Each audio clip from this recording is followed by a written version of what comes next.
So are expensive guitars worth it? There are many answers to this question on the internet, a lot of fights on both sides.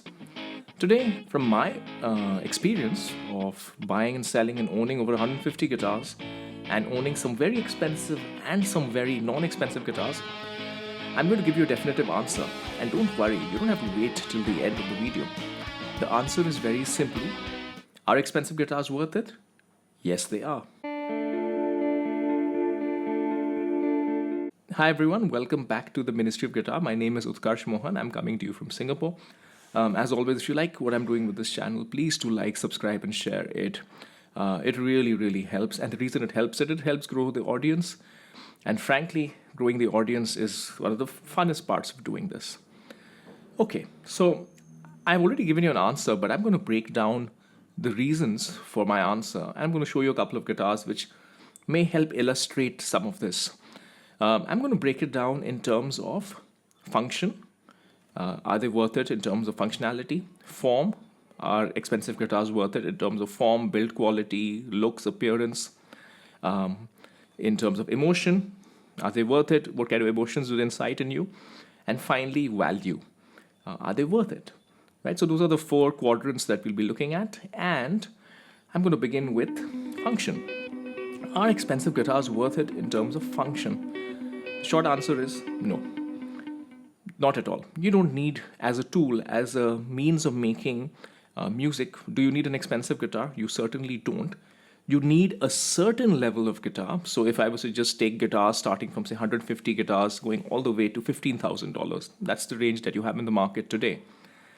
A $150 guitar will probably not be very functional. It'll be functional enough that you can play it, but it will not serve your needs. That'll probably need a lot of work done to it. A guitar at about the $700 to $1,000 mark in today's world is perfectly functional. It'll be very unusual for you to have something done to it. But the point here is a $700 to $1,000 guitar in today's market versus a $15,000 guitar, the functionality is not going to change. The caveat always is that quality control tends to be stronger on more expensive guitars, so the chances of coming across a dud is higher on less expensive guitars. They simply have less time to make it. And with any guitar, very often you need to spend some time or spend some money to make it exactly what you want. The action of a guitar coming out of the box will not be exactly what you want. And if you're like me, if you know exactly what you like, any guitar that you buy, you will end up having to adjust it to your taste. But the short answer is, in terms of function, expensive guitars are not worth it. And to illustrate this, I'm very much fond of electric guitars, as you know, right? I've owned about 150, I have about 80 of them.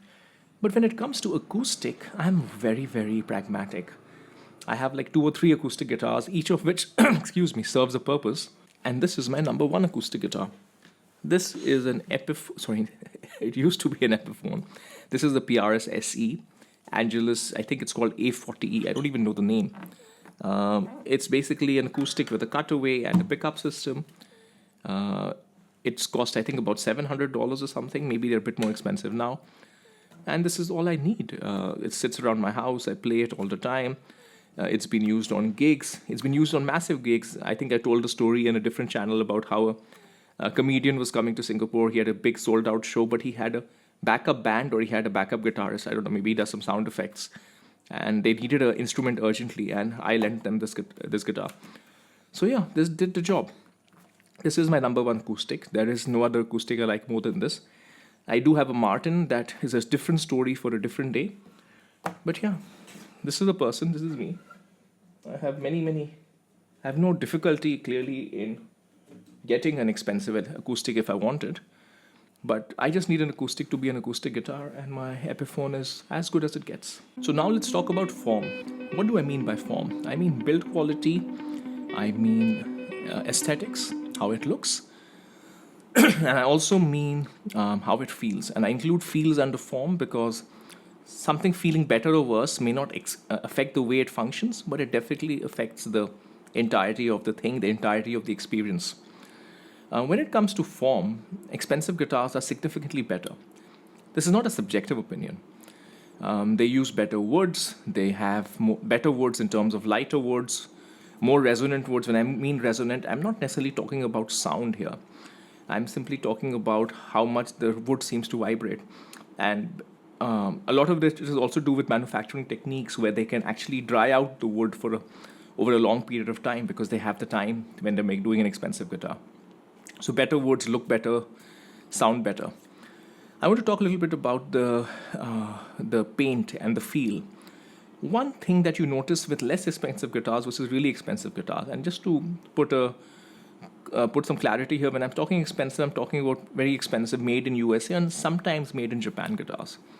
So especially for expensive made in USA guitars, they use extremely thin finishes, and that's one of the differences that you really feel. You really feel. You would think that a thicker, more of something is better, thicker finish if you're not coming from the guitar world. But as it turns out, a thicker finish just makes the guitar feel more plasticky. It may be perfectly functional, but it's not going to feel as nice. Whereas a thinner finish where, and again, this doesn't mean that you do a finish where you can't feel anything at all and you just leave bare wood.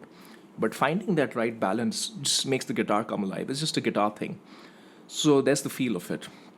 Aesthetically as well, if you look at the most figured woods, which is what guitarists consider to be attractive, you get it on more expensive guitars. Now you get something like veneer on cheaper guitars. So especially in today's Instagram world, especially if you haven't seen too many expensive guitars in real life, you'll see a PRS SE in Instagram, and you'll see a PRS Core in Instagram, and you look at the SE and it'll have this super figured veneer, and you'll be like, oh wow, it looks as good as the Core. When you go to in real life, what you will notice is the veneer is not three-dimensional, whereas real figuring, which is a real piece of wood, is. You will notice the difference in contouring. These are all aesthetic things, but by God, do they make a difference. So when it comes to form, expensive guitars, I think, are very definitely worth it. Let's talk emotion. Now, this is a controversial topic, but I, again, have a definitive answer. I think they are worth it, and I'll give you a few examples. So when it comes to emotion, probably the number one manipulator of emotions is probably Gibson guitars. They have the whole rock and roll legacy, guitar heroes and the power of the past played them, etc. There are two ways of looking at this. One way of looking at it is completely scoffing at it and calling anybody who buys a Gibson because they are inspired by whoever it might be, Slash or whatever. If they're just buying it for that, these people are fools, they're sheep, they are just blindly following things and doing blind hero worship. That's one way of looking at it. The other way of looking at it, and kind of what I subscribe to, and I will stress that this is a fine balance, is that storytelling and structures are a big part of what makes being human human. Humans are contextual creatures. The world in general is complex, and we have come up with structures that humans to make sense of it. Whether it be myths, whether it be, controversially you might say, but I don't think so, say something like religion, whether it be societal structures, imaginary concepts such as money. I talked about this in another video, and it is from, in fact, Sapiens, Yuval Noah Harari's book. So we have a lot of imaginary things going around. I was just thinking about it. Think about why you pay more for a hotel room with a view versus a non-hotel room without a view. What is the view really doing for you? It's not touching you. Why do you go somewhere else for a holiday? Why do you go and watch a live concert instead of actually just watching it on TV, or a live sports event instead of just watching it on the TV where you can see things much better? These are things that, if you think functionally, purely functionally, you can see more of the show here. Now you could say that, oh, it's about the atmosphere. Exactly. That's getting into more subjective territory. I mean, typically you would not go and crowd yourself up in a place where there are hundreds of people standing just to stand there and be relatively miserable. But in the right context, that miserable thing becomes a big part of why you pay a lot of money for tickets. So all I'm saying is, do not discount the importance of these sort of non-rational things on the human experience. So which is why when it comes to emotion, especially for guitars with great stories, whether they are signature guitars or whatever it might be. I think the short answer is, to most people who do buy it, it is worth it. I personally don't like signature guitars, but there are guitars whose story I do like. So there's a guitar I have called the PRS 594 Graveyard 2. I'm really into 19th century literature, Victorian literature, Gothic literature. Think of stuff like Dracula, Edgar Allan Poe, and anything else from the 19th century. So this guitar basically has really old 150-year wood, and it's literally made in a way that is paying homage to Edgar Allan Poe. Does it make it a better guitar? Not at all. But does that give me something that I really find exciting? Of course. Lastly, value. Value is in the eye of the beholder. Is that a term, or is it beauty? But I would go with value as well. I think whether an expensive guitar is worth it is completely dependent on your means. So if you can't afford an expensive guitar, it is definitely not worth it. If you need to take a loan, if you need to put yourself through financial duress, do not get an expensive guitar. Never get an expensive guitar. I will be the last person to go and sell you the snake oil or the Kool-Aid that this latest pedal or this latest guitar or this latest innovation is required, and without it you cannot function. I had a $500 guitar for 10 years, my Epiphone Les Paul. What I did with that, that's pretty much what I do today. Play with my band, do some recording, etc., etc. So, value terms, if and only if you can afford it without causing yourself duress, then an expensive guitar is worth it. If it causes you even the slightest bit of duress, it is not worth it. So please, never let anyone convince you about that. Now, with all of these things combined, form, function, emotion, and value, to me, where I sit today, and to anybody who would ask me the question, I would say expensive guitars are worth it if you can afford them. And if you can't afford them, there is nothing wrong with it. You will get by functionally just fine.